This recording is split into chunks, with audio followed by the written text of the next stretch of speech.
Welcome one, welcome all. This is the Along the Watchtower podcast. I am LM Walker. Today is Thursday, January 7th, 2021. Thank you for joining me. We've had an amazing 24 hours, an astounding amount of things have happened in the fallout of the besieging of the Capitol Hill. Where to begin? All right, so here's the attitudes that I'm seeing from a lot of my liberal-minded friends, most of whom, because most of the liberal culture is at least to some degree supportive of activities that are like this, but not from the right. So if this were to have been BLM and Antifa, I think you'd see a lot different of a sentiment. However, I would like to think that given the timing, right, it's given the event, if they had just stormed Capitol Hill on any other day, I guess, or during any other process, that would be one thing. But I really do believe, I want to believe thoroughly, that given the importance of this, given the level of volatility that this president has wrought just by his mere, the thing is like, one could say, well, his mere presence brought it, but really it's his rhetoric, and he kind of did it on purpose. And we could debate, the ins and outs of it, whether it's racist, whether it's dog whistling, whether he's just pandering and pandering to his base. That's not the point. The point is he played a dangerous game, and he, agitated tensions, brought tensions, or at least was assisting in the agitation of this to this point. It culminated here. Now, first thing I'll address, right? So there are some who are questioning the validity of this in a multitude of ways. We'll read later that. Okay, and I also have an issue with journalists reporting things like this in this framework, but we're going to read an article that's talking about, foreign intelligence agencies believing that Trump was, quintessential in, the organizing of what amounted to a coup attempt. And they point to things like the lax behavior of Capitol Police, which we'll also talk about in a bit. There's the Humanist Report, shout out Humanist Report.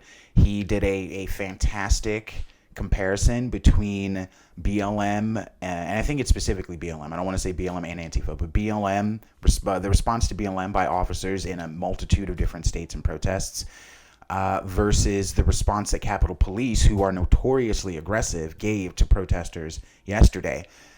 Caveat there. Well, we'll talk about that, and I'll talk about that. But he did it was a fantastic video, because I just love it when you lay it plain. Like, this is this, and this is this. You can see it for yourself. I don't need to convince you of anything. Don't convince anyone of anything. Explain what's going on and let people make their own decisions. Okay, so there's that, because, as a result of this, the Capitol Police chief has resigned. Like, there is a clear and noticeable difference. I don't want to even say there's a clear noticeable difference, obviously, but I'm thinking about whether or not I'll pull up video, but I have tons and tons of video of, like, the Capitol Police removing barricades, helping people helping protesters who had just besieged the Capitol building down the stairs, taking selfies with the protesters, doing pretty much everything that is the opposite of what you would do if a federal building in the middle of a transition of power were being assaulted by rioters who in assaulting the building stop being rioters and start being, it is sedition. And like, when people started, the first comment that I got where someone was like, this is a false flag, I was like, I was wondering that. And I kind of weighed the options as to who and how that benefits. Because the thing about it is that in its monument, and you know what? Now that I think about it, this wouldn't be the first time that the Trump administration was affiliated with a failed coup. It just would be the first time that it was here in this country. So then let's examine the things, because one of the things a more right-leaning friend of mine said was, did the protesters really think that their efforts were going to change anything? And it's like, exactly. That's the key thing here. It's like, I think the more sensible people who have flocked and been to plenty of Trump rallies, in and of themselves, just went to a rally to go to a rally and do what Trump supporters at rallies do. Uh, but the thing about it is similar to protests with BLM and Antifa. Not even really Antifa, BLM. Because Antifa generally, from its inception, post-Occupy, the Occupy movement, if you guys remember that during the early stages of the Obama administration. Late stages, second term. But anyway, I digress.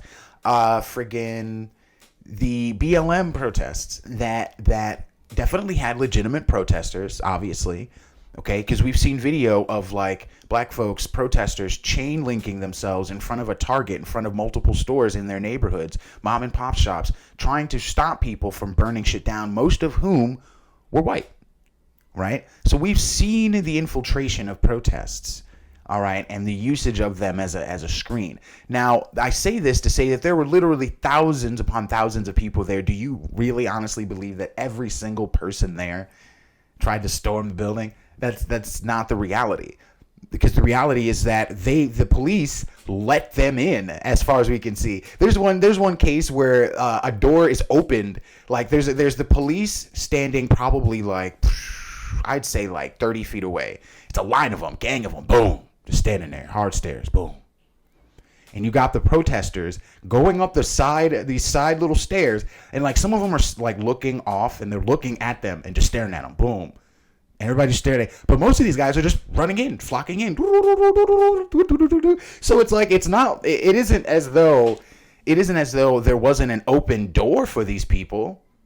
Okay, so anyone who wanted in got in. People taking pictures in Nancy Pelosi's chair, motherfuckers stealing podiums and like they raided the joint. What is it? Uncle Hotep said, Capitol boss raid level 50. They raided the place, okay? And 4 people died. We'll talk about that too. Yeah, yesterday I was talking about the one woman who got shot, of which I have a plethora of graphic. The 4 people died. There's a I think I have it pulled up, where a guy got pushed off a ledge. Yeah, I got to there. This was like, I think about pictures that I've seen, not that it is of the same caliber, but you think about pictures of like the French Revolution, people clamoring over the parliamentary building and waving the flag and stuff. That's essentially what that was, or at least what the visual, the optic was. But yeah, I highly doubt that at I've got numbers everywhere from like 5,000 to tens of thousands. But do you really think, like, at the very conservative number of 5,000, really think all 5,000 people there were there for that? That isn't to say, conversely, that this was not a concerted effort. Obviously, this was a concerted effort. And now what people are already beyond that thought. What I want to stress is that it is highly unlikely, just mathematically, statistically, that everyone there was there and part of a conspiracy.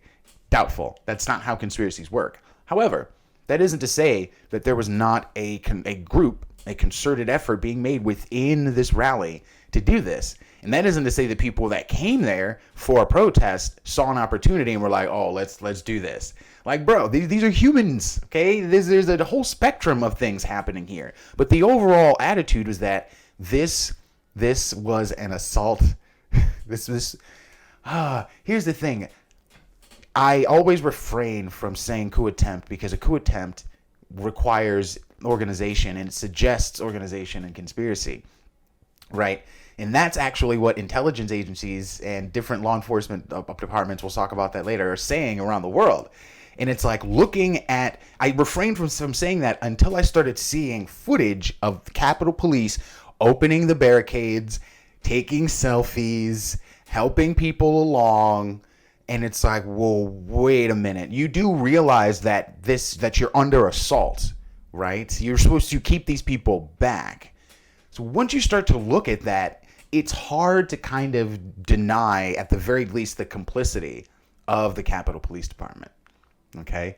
So let's see, what other comments have I got? Because it actually, and here's the thing, I've pretty much, seen people really kind of congruent, for the most part, with where I stand. And where I stand is like, obviously this was horrible, but violence is not justifiable in moving the needle. And one of the comments I got, the arguments I got, was that, that violence is not morally neutral. And it's like, well, I disagree. Two things can be true at once, right? For example, self-defense. You are justified in protecting yourself if someone accosts you and threatens your life, right? No one has the right to extinguish your life. No one has the right, furthermore, let me actually clarify that. No one has the right to determine what you do with your life, which includes extinguishing it. Therefore, if someone, attempts to do that, you do have the right to defend yourself and protect yourself by any means necessary, if and unto killing them. Okay, but caveat, because two things can be true at once. In reality, killing somebody is still wrong. Sorry, and you will have to. That's why you still have people who defend themselves, kill somebody, and they still feel bad about it. Gosh, gee golly williker, that's because killing someone is wrong. Like, oh no, I feel bad about defending myself. No, I don't feel. No, dude, feel something. That's okay. Taking someone's life is wrong, and it's bad, and you shouldn't do it. And you should. I don't want to like condemn them. Oh, you should feel, but it's like it's okay to feel something about that. Yeah, bro, you human. Feel away. Have a Boys to the Hood moment. Start like Cuba Gooding Jr. Start swinging at the air. Do the whole thing, man. Feel away. I encourage it. Because if you don't, that suggests something antisocial and psychotic about you. Okay? And then we have issues. You see where this is going? You're supposed to be a part of the emotional spectrum. You're supposed to, everything about us is on a spectrum, right? It's on a wavelength. It is and it isn't determinate, right? That being said, the commenter, he or she will say, was talking about, violence, and the whole thing about it was that basically they were insinuating that this was unjustified. Meanwhile, things like the Chaz were, and the justification was kind of that they don't believe in law or adjudication altogether. To which I said, well, how do you then function? For just the very prime example of those small communities go by their lives very well, being self-sufficient and governing them onto themselves, largely unaffected by national politics. You will most certainly have people who will take advantage of that. We know about small towns and small town crimes, right? That's a trope, that's a staple for a reason. And that's just one prime example. Like, the fact of the matter is that when you don't have things like, I don't want to say law and order, but when you don't have just in general law and adjudication and law enforcement to some degree, how do you have people who get punished? How do you have an example of how to live by if really everyone is living by their own standards and rules? If there's no laws, pretty much everyone's going around determining when someone has done something wrong on their own accord. That's, arbitrarily. Come on now. That's madness. That's the Wild West. No. So, the whole thing for me always and will continue to be, not to advocate against violence. Violent insurrections generally have not worked. We can look at the 20th century for that. They either have not worked or they have worked and have turned out horrible communist governments, because most of the violent insurrections that have been sustainably successful, that is to say, that have been successful and have not been overturned, I think they're all communist and they're all horrible. And of course, it comes to Russia, China, and North Korea. Those are just three that jump out, of course. But, non-violent, non-partisan, or bipartisan, but non-partisan, because you have to remove the politicization of it. You have to remove the political element and make it a moral imperative. And that, however dangerous that is, because once you make it a moral argument, some claim that you remove logic from it. But I always think that two things can be true at once. For example, I personally am pro-choice. However, politically and in terms of adjudication, I'm personally pro-life. However, politically and in terms of adjudication, I'm pro-choice. It is not up to the government to determine what anyone does with their body. I just personally hope that you include me, hypothetically speaking, in the decision that you make to keep the baby. I hope that you keep the baby, and I hope you include me in that decision. And if you so choose to not include me in the decision, it is your body. The baby's growing inside you. So ultimately, you can do that. I don't think you should. I think that's wrong because it takes two to tango. But again, it's not all about me. People have to stop looking at issues that include everybody from the perspective of only themselves. Two things are true at once. Your opinion matters. Their opinion matters. You have to find a middle ground. I keep telling everybody, we got to live with these people, bro. Unless you want to be king of the ashes, everybody burn it to the fucking ground, and now we're all citizens of nothing. That'd be awesome. Then you'll get your lawlessness. And what did he say? He said, because of my stance, I should be. He said he will speak up in my defense when I get called up for recrimination in front of the Revolutionary Tribunal. To which I said, the fact that a junta government would call me up for recrimination for simply speaking my mind in an ad hoc junta government kangaroo court is the exact reason why I have the stances that I do. That's what happens. That's what ends. That's usually the result of violent uprisings. Now, with that, let's break down the aftermath of what amounted to an attempted violent uprising. It was it was certainly violent. Whatever. Let's just get into it. The madness. So, as we know, a woman unfortunately died. She was the first to die. This is a short article. Woman shot inside the Capitol has died. I didn't mean to chuckle. Well, I do mean to chuckle. Gallows humor. Whatever. Sue me. So a woman was shot. We saw some stuff yesterday, some footage, I believe. For our listeners, and yes, we're skipping technology and all that. There's a lot going on domestically. We just got to cover this. But for our listeners, there's the stuff going on in the hallway. They're right in front of that building, the building. They're right in front of a congressional hall where they vote. And I have it muted, but yeah, she got shot. She's surrounded by Capitol Police officers, bleeding from her neck. And, it's a frenzy. But she was the first, I think, to at least be injured. I'm not sure if she died. But her name was Ashli, what was her name? I'm sorry, I forgot her name that fast. I'm a horrible person. Ashli Babbit. I see, yes. Ashli Babbit. Ashli Babbit was a Air Force veteran. Her husband says she was a rather, she was a firebrand of a person, always willing to speak her mind, which I can respect. And the problem is when you are, whipped into zealotry like this, it's a dangerous thing. So New York Post reads, this is the moment a woman was fatally shot. Disturbing video captures the moment a woman was fatally shot in the chest. She was shot in the neck. This is probably before, this was yesterday. Ashli Babbit, protester killed at Capitol, was Air Force vet from California. Here we go. She was a President Trump supporter that was killed in the Capitol building. Air Force vet, and she tweeted a day earlier how nothing will stop us and the storm is here. Ashli Babbit, who had 14 years in the service, did 4 tours of duty, was married and lived near San Diego with her husband, Aaron. I'm numb. I'm devastated. Nobody from D.C. notified my son, and we found it on TV. Oh, that's horrible. That is absolutely horrible. That's the worst case scenario. You can't write this stuff better. I often talk about history and being alive and like being conscious and aware and taking advantage of yourself, right? Being active in your own agency. It is such an important, it's always important to be alive. Life is a gift.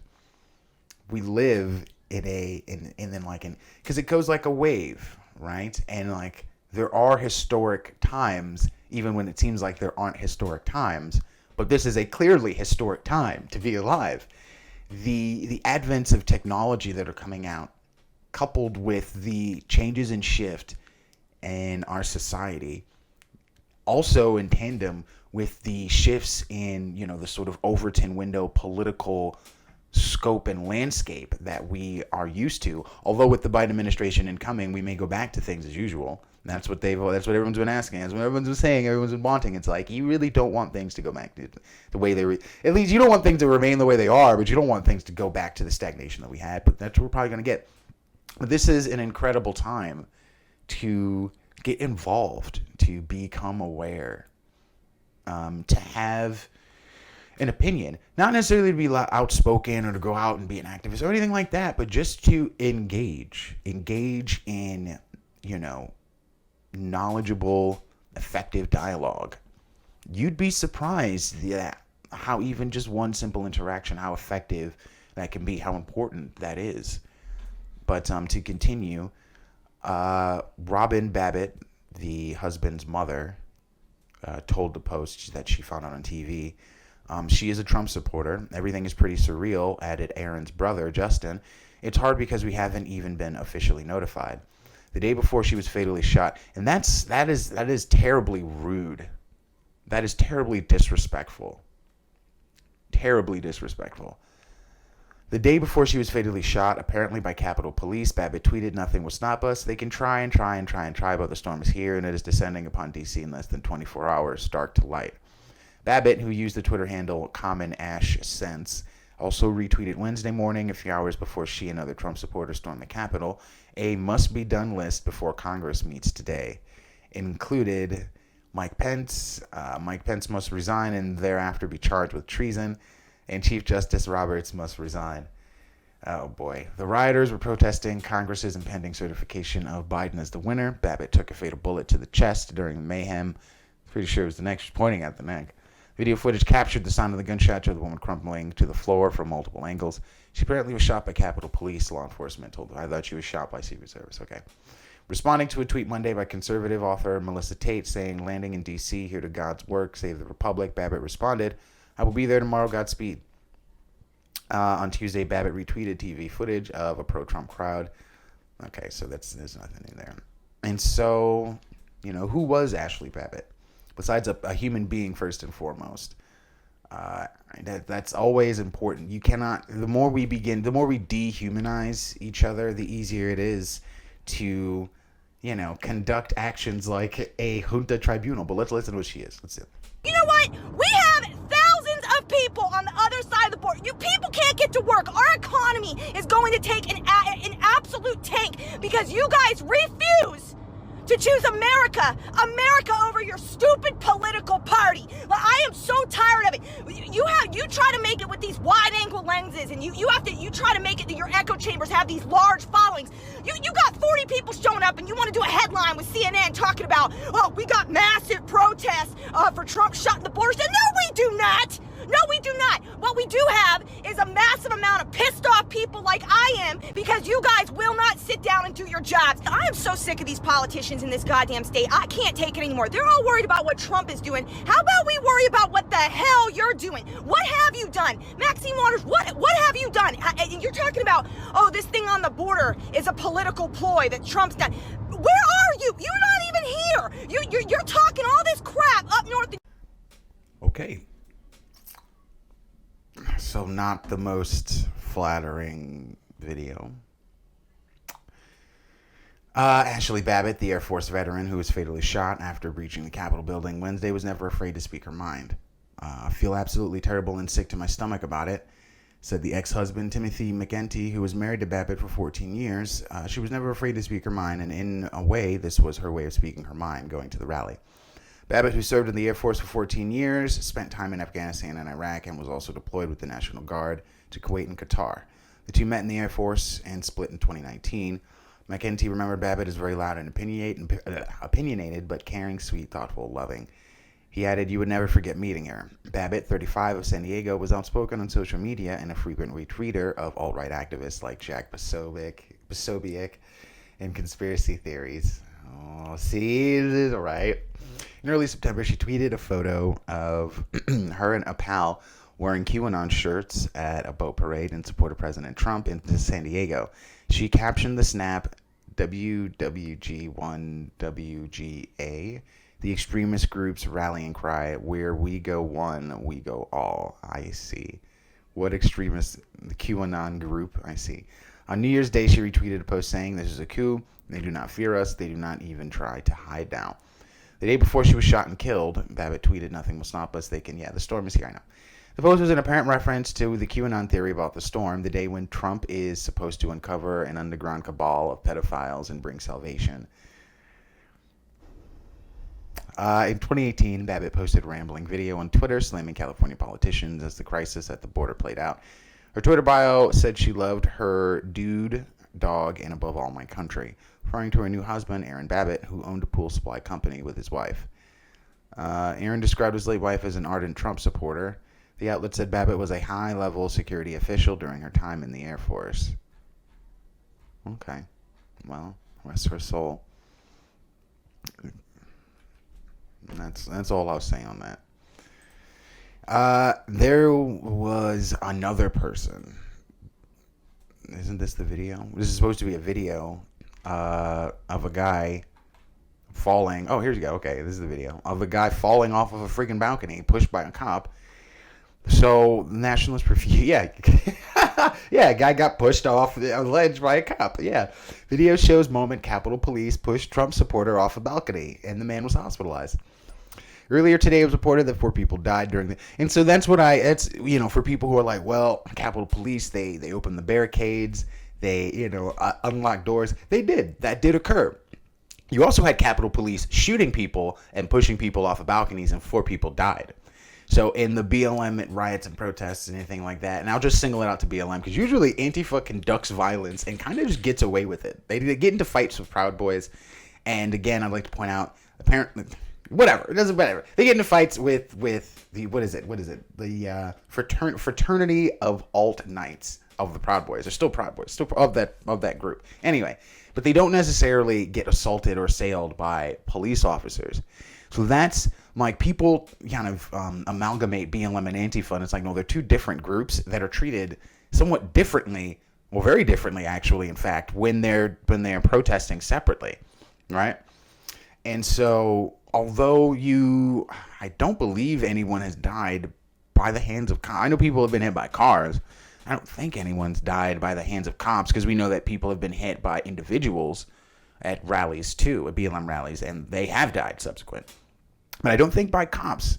But yeah, you got to keep that in context here. So although we saw them relent to the protesters, they also killed, some of these guys also killed people.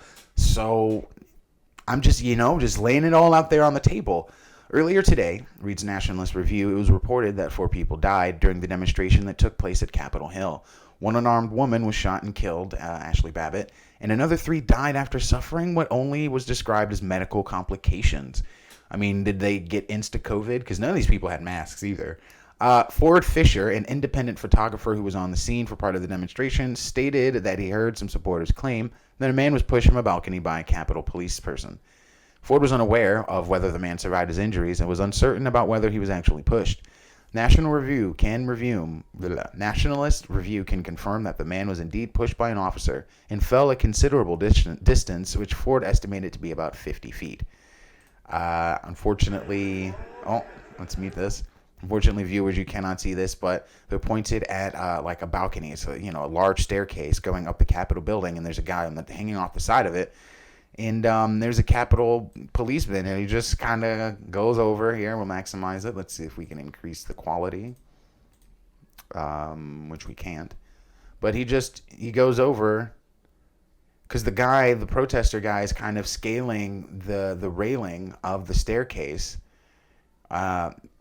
probably trying to get to a lower section, and the cop just goes over, like he's there, the cop is there, and as he's the protester's making his way across, he just goes over and pushes him. The cop just pushes him. Like, the cop's just standing there, and he's just looking at this guy do this, and he's just like, nah, goodbye. Whoop. And then I think he just pushes him and walks away. No, okay. And then he comes back a few moments later, because one guy looks over at the guy who just fell, and then the cop comes back and looks over the railing like, oh shit, I didn't, I thought there was grass there. Good God. We now know from DC's police chief that 4 people died, 1 by gunshots, but no details on the other 3. Let's see what this is. This is a Twitter, somebody being taken to the hospital on a stretcher. 1 fell. Let's see what CBS News has to say on the other folks that died. 4 people died during the assault in Capitol Hill. 1 woman was shot, and 3 died suffering medical emergencies. 1 woman was shot by a plainclothes Capitol police officer after breaching the Capitol building and attempting the House chamber. She was transported to a local hospital where she later was pronounced dead. The shooting is being investigated. Police have not yet released the identity of the woman. Oh, this okay. We know the identity. CBS News, you're late. Isn't this? Yeah, this was today. The identity was discovered yesterday. Come on, CBS. In addition to the shooting, one woman and two men died around the Capitol grounds after suffering separate medical emergencies. They didn't identify the deceased or provide any information on the medical issues. And that literally was it. That's all they got. So, now, the aftermath. Because I just wanted to, update you on the body count. Yeah, on the butcher's bill. Those of you out there, you know. So, in that time, since then, I believe of the 1,100 National Guard that's there. In addition, Cuomo has sent 1,000 more New York National Guard. New York will deploy 1,000 Guard members to Washington, D.C. in the aftermath. At the request of the United States National Guard, I'm deploying 1,000 members to Washington, D.C. for up to 2 weeks to aid and facilitate the peaceful transition. The deployment will not impact our state's ongoing efforts to contain and combat the COVID virus. For 244 years, we don't care. The National Guard was deployed earlier in the afternoon as well, and yep. Other states, including Maryland, Virginia, also deployed guardsmen to D.C., and New Jersey said he was sending members of the state police as well. Everyone's shutting this down. They're making sure you leave, sir. Because here's the thing. I really think, my buddy brought up a good point. Did these protesters actually think that they were going to change anything? Was this really going to be the beginning of a civilian junta government being established? Was this it? Because it's like, there's no way that they were going to stop the process. The process has to go, even if what they wanted to do was, quote unquote, stop the steal. In order to stop the steal, you still have to let the process unfold, but in your favor. So what were they going to do? Kill the congressman? Were they? Because that's real. This is what I mean about eliminating communication. If you eliminate communication, you eliminate your only legally effective channel of changing anything. Now you either have to get rid of people, right? You have to get rid of people, and that's it. You have to get rid of people, and there's 3 ways to do that. I'm going to change it from expatriation to ostracization. I'm going to mess that up every time, but ostracization or expatriation, because the whole thing is, it's like, we're going to read in a moment here, but it's one thing to leave the country altogether as a national and live somewhere else, but it's another to simply be blacklisted, and that's what we've been talking about as of late. But now this has definitely led credence and credibility to it. So we're going to see that idea rise to the surface now more than ever. It is definitely a painful time to exist for those who are the politically unaligned, like myself, who choose principle and policy over a person, politician, or political party. I have lived in an ostracized place most of my life for a multitude of reasons, culturally and otherwise. So I'm used to being on an island unto myself, but it's not everyone is. People like to congregate. People like to have dialogue and discuss, and albeit they get into heated arguments and this and that and the third, the fact remains is that as our social and interpersonal interactions with each other become more and more tied with our political ideology, you're going to see partisanship and polarization within our personal lives increase tenfold. And this really began, you sort of started to see it when Bush won. Bush 2 won. And then it just only increased dramatically with Obama, and then tenfold with Trump. And now I would say it's reached its apex, but this is really the beginning of the next level. And that's really what we are seeing now, is the beginning of the next level. So with that, Trump, he got on, he was like, yeah, what did he say? I'm hesitant. I don't even want to say. What did he say? He was like, yeah, we lost. He's like, yeah, they took something precious from us, something that we love. That's what he said. They took something precious from us, something that we love, but now there must be peace. Go home. You're special. And this is the thing. You can't denounce violence while praising the people who conduct it. Bruh, do you not know? Do you really? Have you not, as a real estate shark, as a financial mogul, as what was the fucking show? The head of The Apprentice. You're fired, right? You would think that you would understand optics. Like, I'm not condoning what politicians do, which is basically lie to our faces all the time. But you would think you would know, you would be a better liar. Like, you would know how to lie. You would know how to say the things the right way that you need to say to have the corresponding actions that you need to have happen for you happen. Okay? What did you think was going to happen when your entire presidency, all 4 years, you couldn't just say white supremacists are bad? Proud Boys, you stop the violence. You like simple statements that could have alleviated you from the claim you so often denounce. I don't understand. So now here we are yet again, where he could just say this violent act, which almost really amounts to insurrection, cannot, should not, and will not be tolerated.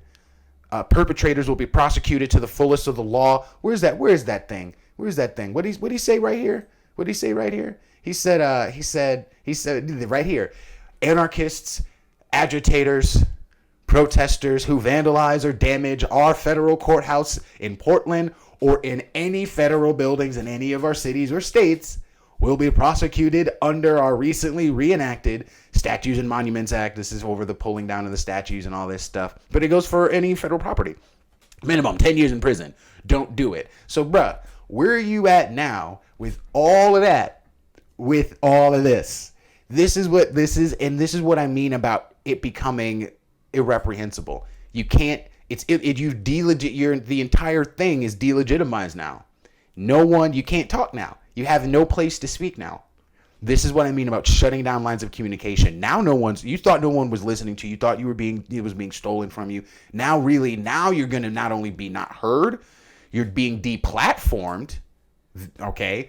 Let me just finish. You're being deplatformed, and now furthermore, now folks involved in it are being prosecuted. Folks who speak about it are either being fired or what is it? Because there's one guy, damn, I forgot. I should have pulled up the picture. One guy, because he had his work badge on during the protest. And mind you, this is another thing I point out about concerted efforts. None of these people had masks, right? Antifa, even BLM, they do the hoods, they do the mat. They know what time it is. Like, hide your face, okay? Nothing discernible. Like, what's wrong with you?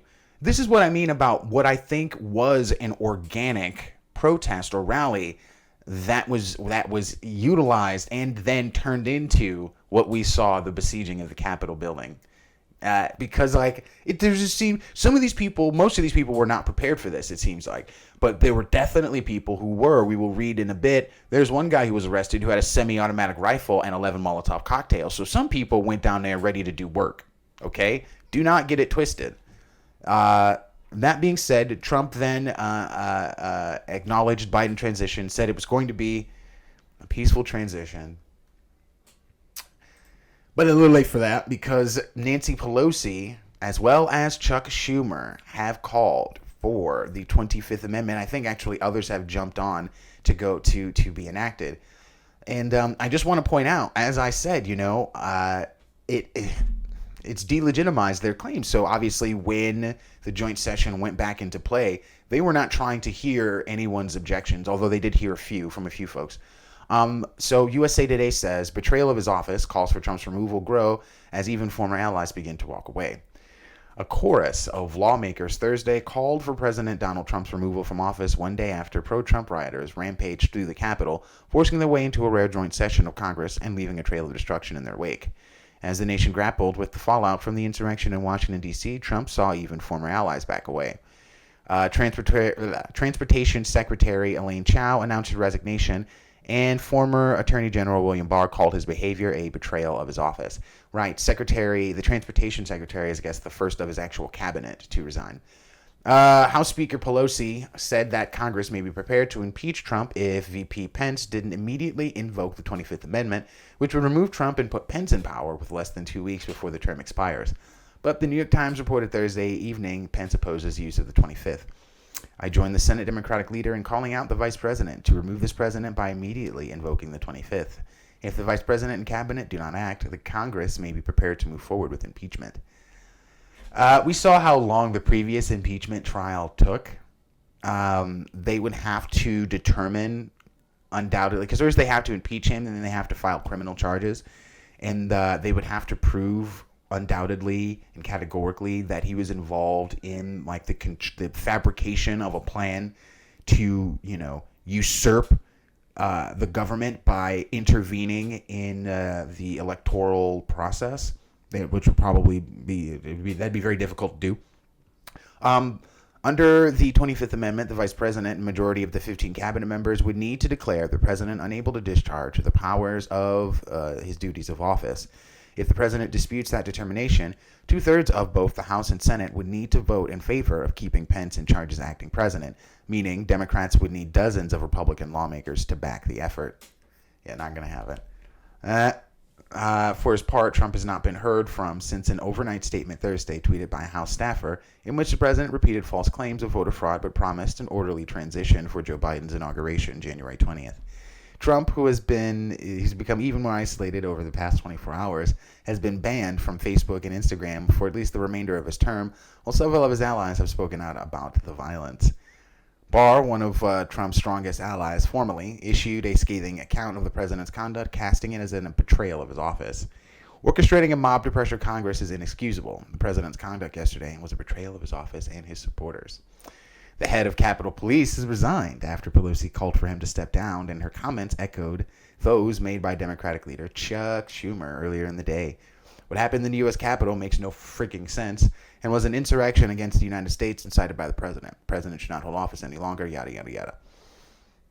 Yeah, okay. So, 13 days, like, this is this is how he goes out. So, as you already read, and probably have heard, Facebook has banned Trump indefinitely. Apparently, Zuckerberg went on and did like a video statement, yada, yada, yada. We know this is the moment that they've been waiting for. That isn't to say that they aren't necessarily justified in their action. I mean, you have to think about it, right? I often use the litmus of the radio DJ host in Rwanda, Nakilo de Roches, that use that phrase as a call to arms, a dog whistle that actually kicked off the operation that led to the assassination of the president and led to subsequently the Tutsi government being overtaken by a new Hutu junta government in a coup, and then subsequently, for the next 100-something on days, you had the Rwandan genocide. And so when there is an open and clear indicator of a call to violence or inciting violence, then that's a hate crime. Then that can be prosecuted criminally. And so there's definitely an argument to be made that the things that he's saying are agitating and causing violence and causing more violence, especially when, again, in his address, he simultaneously says what you're doing is bad, but you guys are awesome. Like, no, but that's not how this works. So, and because I'm ardently against censorship, but in this case, it's hard to argue against the action taken. It is. The risk of allowing the president to continue to use our services are simply too great. In a blog post Thursday, Zuckerberg announced that Facebook would ban Trump from its platforms indefinitely following a pro-Trump attack on the Capitol this week. The ban will not be lifted before Inauguration Day, according to Zuck. The shocking event so that nobody cares. Facebook's decision to ban Trump is an unprecedented escalation in the platform's approach to moderating the president's posts. As rioters stormed the Capitol Wednesday, Facebook removed a video from Trump responding to the violence. In it, Trump made false claims about the 2020 election and told rioters to go home hours after the initial invasion began. Facebook cycled through 3 different labels on the video before the platform decided to remove it outright around an hour after it was posted. 3 different labels. Man. In a statement Wednesday, Facebook's vice president declared the Capitol riot as an emergency situation. We removed Trump's video because, on balance, we believe it contributes to, rather than diminishes, the risk of ongoing violence. Trump's Twitter has been locked, but has not issued any long-term ban on the outgoing president. In a tweet thread Wednesday, Twitter announced the block as a response to 3 tweets that violated its policy. Once Trump removed those tweets, the 12-hour lockout period began. Yeah. So you're being this is what I'm saying. You're being deplatformed and sent off to the corner where no one listens to you. So anything legitimate that you do end up saying, or perhaps if you clean up your act and your delivery, it's not going to be heard. You're done. You're right. Nobody wants to hear it. White House aides head for exits after chaos at Capitol. There's all the fallout. This is all the fallout. We got more to come. Multiple White House aides resigned Wednesday in the aftermath of violent riots at the Capitol involving supporters of Trump, with additional departures expected in the coming days. Stephanie Grisham, the chief of staff to the First Lady and former White House press secretary, was the first to leave. Deputy Press Secretary Sarah Matthews resigned a short time later, as did White House Social Secretary Ricky Niketa. Yeah, Ricky, you don't know what you're doing anyway. Now that I have someone to point out, you are the worst of them. This social secretary you failed in every sense of the word. Every sense of the word.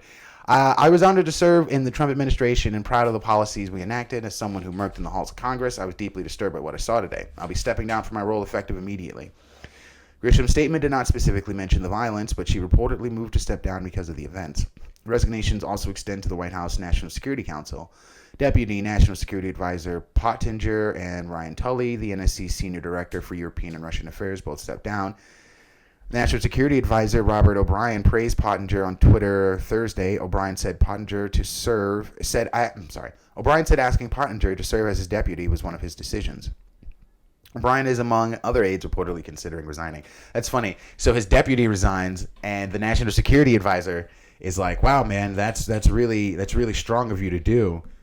It's like, aren't you gonna leave too? No, I guess not. O'Brien is among aides reportedly considering resigning, who broke with Trump Wednesday by tweeting his support for Vice Pence, stating he could not unilaterally reject electors for President Joe Biden. And then Elaine Chao. Okay, so transportation, yeah, we know she left. Facebook and Twitter, yep, we know that. So for the listeners, here we go with some fun stuff. For our listeners, I'm looking at Facebook's new terms of service regarding the assault on Capitol Hill. So it says Facebook bans all praise of storming the Capitol. First, we have been searching for and removing the following content, says Facebook. Praise and support of storming the U.S. Capitol. Calls to bring weapons to locations across the U.S., not just Washington, but anywhere in the U.S., including protests. See, that's inciting violence. Incitement or encouragement of the events at the Capitol, including videos and photos from the protesters. At this point, they represent promotion of criminal activity, which violates our policies. Oh, I guess I've been violating the shit out of it then. Calls for protest, even peaceful ones, if they violate the curfew in D.C. Attempts to restage violence tomorrow or in the coming days. As part of this, we removed from Facebook and Instagram the recent video of Trump speaking out about the protests. We made the decision on that balanced, blah, blah, blah, blah, blah. So we'll see if Facebook removes my post. As far as I can tell, they haven't yet, and I've posted quite a few pictures of the belligerent protesters within the halls of Congress. But we'll see. So here now really is like the real sort of political fallout. Remember, we were talking about AOC and other miscellaneous Democrats wanting to compile a list of pro-Trump Trump administration workers. It's called the Trump Accountability Project. So Trump administration officials. I'm not necessarily sure if that extends to people who were ardently or overtly pro-Trump, but as we've seen, these kangaroo courts, these McCarthy tribunals, they will extend to whomever, wherever, personal life or otherwise. Cori Bush, says The Hill, introduced legislation to sanction remove all House members who supported election challenges. So here's the thing.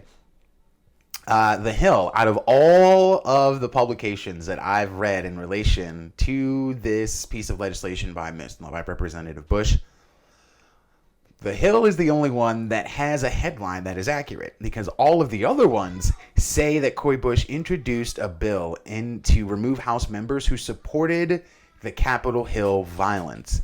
And those two things are vastly different. Vastly, vastly different. I could not believe in it. I don't know why I didn't leave up the search, But you can just Google it yourself. Okay, you can, if you Google Cori Bush and the legislation, what you will get is a series of publications talking about the legislation from the perspective of her wanting to get rid of people who supported violence, not who supported the election challenges. These are two vastly different things. One supporting the legal, constitutionally given and enabled process as it's been laid out before us, versus one who wants to incite insurrection. Just want to point that out here. The as always, it is and we'll see later on as well. We'll read the battle for the narrative has begun as always. Cori Bush has introduced a resolution to have the Republican members of the House who supported contesting battleground state electors on Wednesday to be investigated and potentially removed from office. The resolution comes after President Trump supporters converged in Washington for a rally to contest the results of November's general election. The chaos led to lawmakers being trapped inside the Capitol building, resulting in the mobilization of D.C., Virginia, Maryland, and New York National Guards. D.C. Mayor also issued a 6 p.m. curfew. I believe the Republican members of Congress who have incited this domestic terror attack through they didn't even call the Nashville bomber or the Colorado Aspen bombing terrorism, but damn, you guys love this.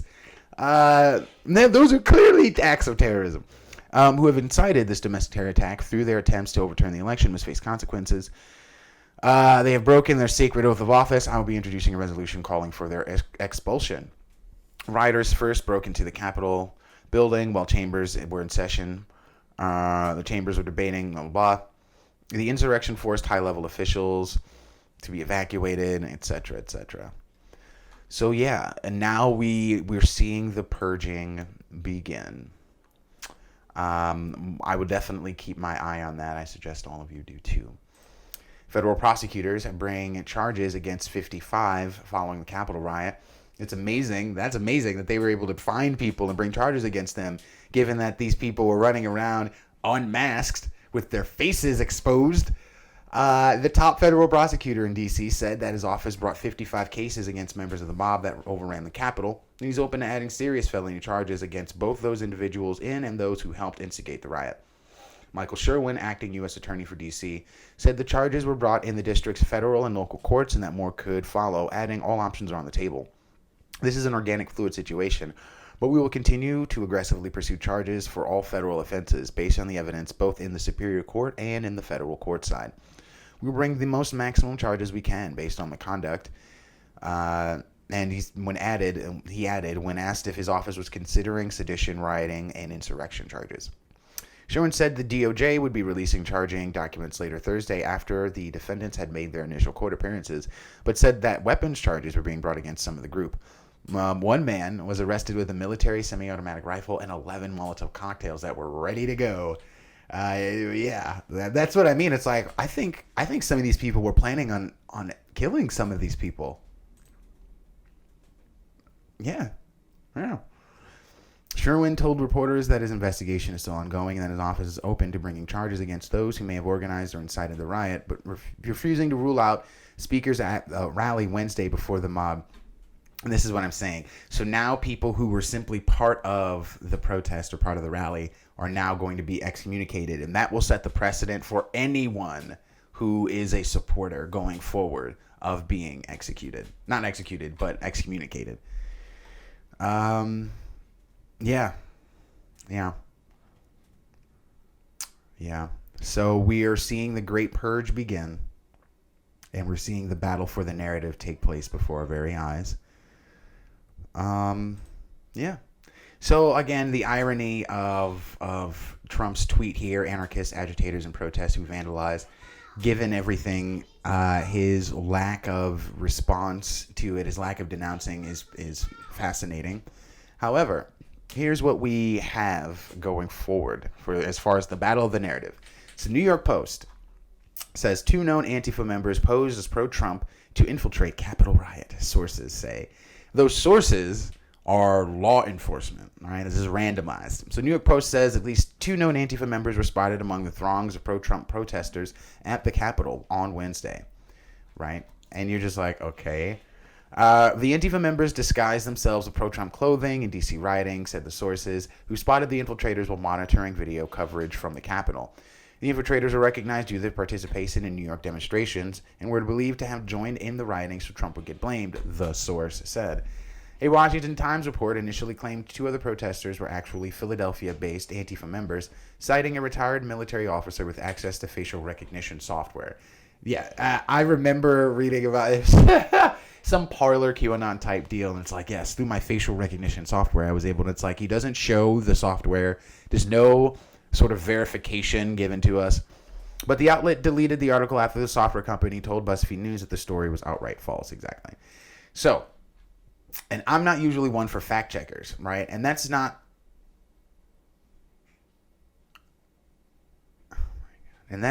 because I don't believe in fact checkers.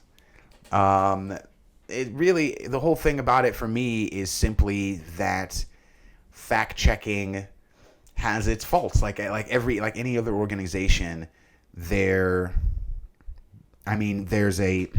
need to be vetted like anything else. Simply because you claim that this is that doesn't mean that I shouldn't go and do my own investigation. I shouldn't do my own research. So I always give them the benefit of the doubt. Like, I'll hear you out. I'll see what you have to say. And then I'll go and look up myself. Whatever. It's not going to stop me from looking into it myself. So, lead story says, tattooed man wearing horns storming the Capitol is not Antifa pedophile. He is a QAnon Trump supporter.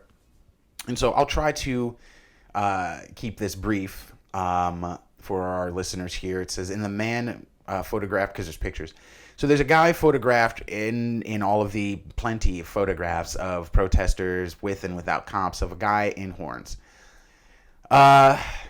Folks on the right, Trump supporters and stuff, are like, yeah, see, this and that tattoo, we've seen this guy before. He's an Antifa member. The problem is that he's done interviews as a Trump supporter claiming he was a Trump supporter. And of course, it's the pro-Trump attorney, L. Lynn Wood, that was arguing this. She said quite a few things, but, I'm not sure. I don't really care. But that person, because I've heard the name in some of their claims, has said quite a bit in the past. But furthermore, right, they did an interview, like they did multiple interviews declaring themselves a Trump supporter. Then there's this second gentleman. And the only evidence really that they have that he, let me see here, that he could be an Antifa member is because the picture, okay, so there's a picture of him, right? They compare that to a picture that's on an Antifa site. But the picture on the Antifa site is apparently part of a group of pictures that are identifying white supremacists and right-leaning, like alt-right, extreme right activists. So if he's on the site in relation to extreme right activists, so that's the whole thing there. I really don't feel like reading it because a lot of it, this is all just hearsay. This is hearsay speaking out towards hearsay. The thing is about lead stories hearsay is that they at the very least have the courtesy to back up their claims. This stuff about the facial recognition it's dim-witted and empty. And the initial claim by, what is it, we saw in the New York Post, it said law enforcement source. That's not verifiable. That's nothing. So we have, I'm just going to move along. I'm just going to keep it moving. So now this is my Facebook page, and we are on this long thread I created about the Humanist Reports. Like I said, he did a great video kind of having side-by-side and comparison. You should check it out. I highly suggest you do check it out. Just side-by-side of how the Capitol Police were treating the protesters versus how police around the country have treated other protesters, other protests, generally from BLM, given that Capitol Police is supposed to be the most aggressive, or one of the more aggressive law enforcement agencies. Okay, so I put a few things. I just wanted to mention a few things. So it at the time it looked, but we've come to find out that they definitely did open the barricades and let them through. Furthermore, they actually had mobilized 329 National Guardsmen a day or two beforehand. So they had National Guardsmen at the ready, but for some reason didn't deploy them, even though for weeks they had been prepared for this, or at least knew that something like this could happen. And here we go. Thank you. So for our viewers, for our listeners, unfortunately, you will not be able to see this, But this is the video. Let me see if I can make it bigger. This is the video of them literally letting the police letting the protesters in. They just opened the barricade and let them flood the place. Look at this. This is uncanny. Uncanny. Right? I mean, and here's the thing though. Conversely, you've seen this sort of level of cooperation from the police with Antifa, but really not really BLM too much. BLM avoids prosecution, but they don't work well with the cops. Antifa works well with the cops. We've seen cases where we've seen sort of almost an integration of Antifa protests with police. And the thing is like you kind of want to work with law enforcement if you're going to have a protest, especially if you're going to have one that might be volatile.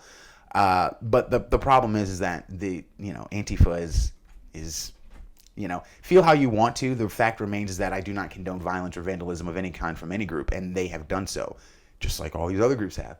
Just as well, all these other groups in their protests and their rallies have been usurped by others who want to incite things. It works. Two things can be true at once. Not everybody's going to be there and down for your cause. This was the gentleman that ended up getting fired. A Maryland company has terminated one of its employees after he was apparently captured in a picture during the mob riot in the Capitol. This guy had his work badge. He worked for this company called Navistar Direct Marketing. Wah, wah. You're bad, bro. Foolish. What is it? This is somebody making a call. This is massive idiocy. They're filming themselves storming the Capitol building. In the Capitol building, committing like felony upon felony.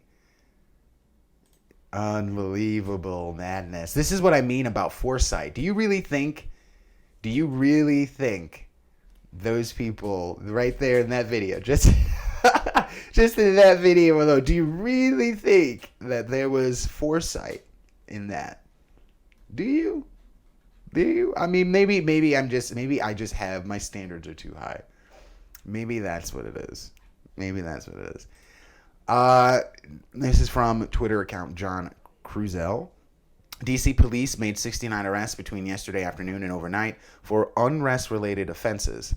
Compare that to 289 arrests on June 1st during BLM protests following George Floyd's death. Total of 427 arrests during 4-day protests.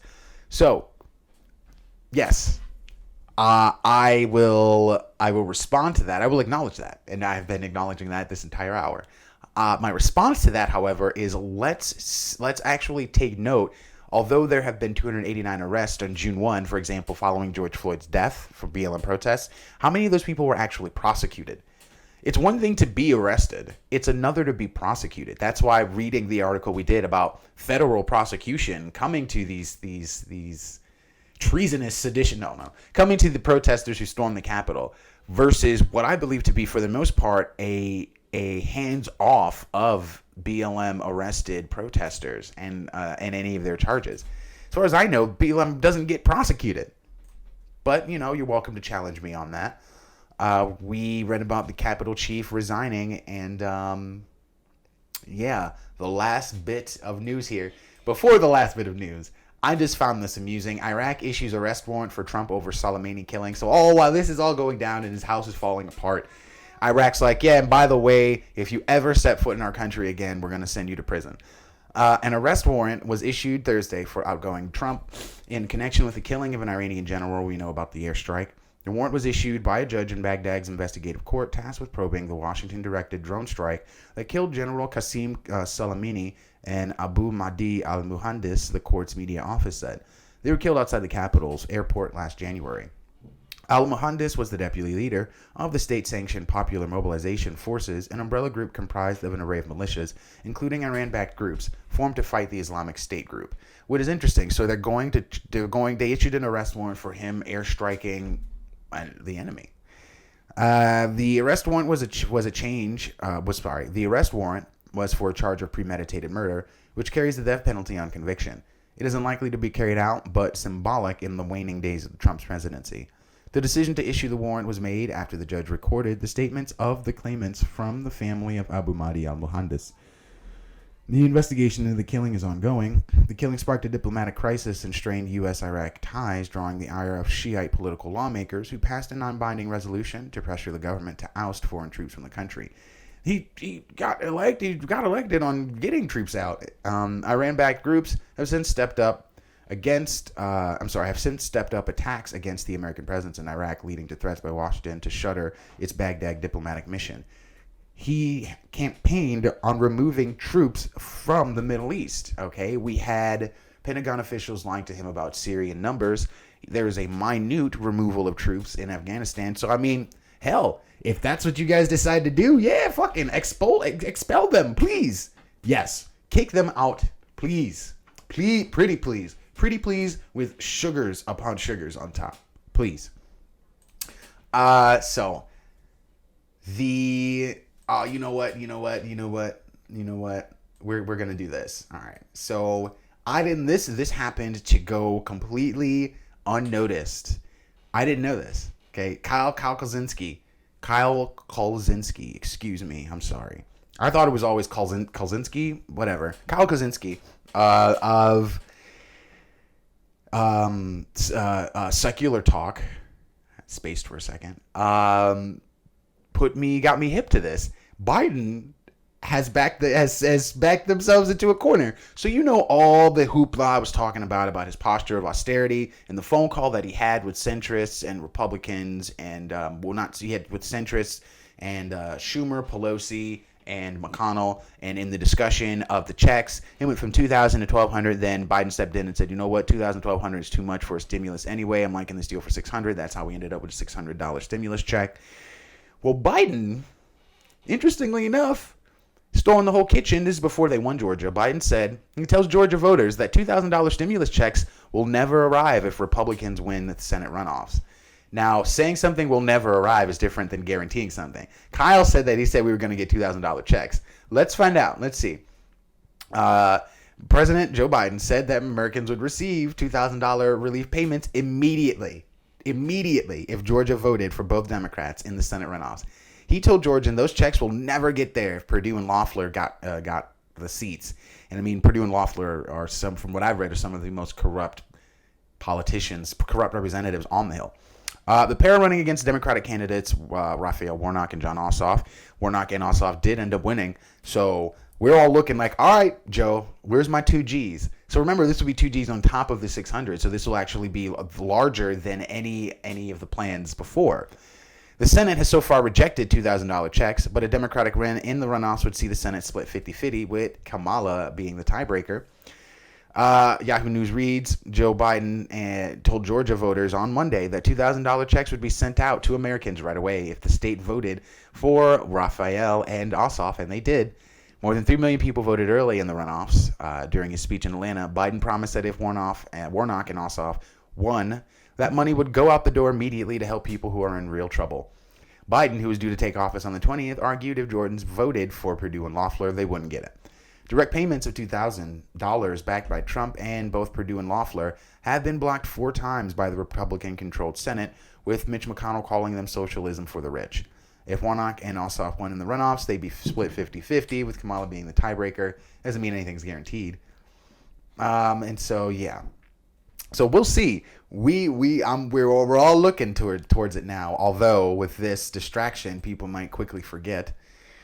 But now just a little bit of COVID news. I know, surprising, an entire show without COVID. Well, almost an entire show. You know what?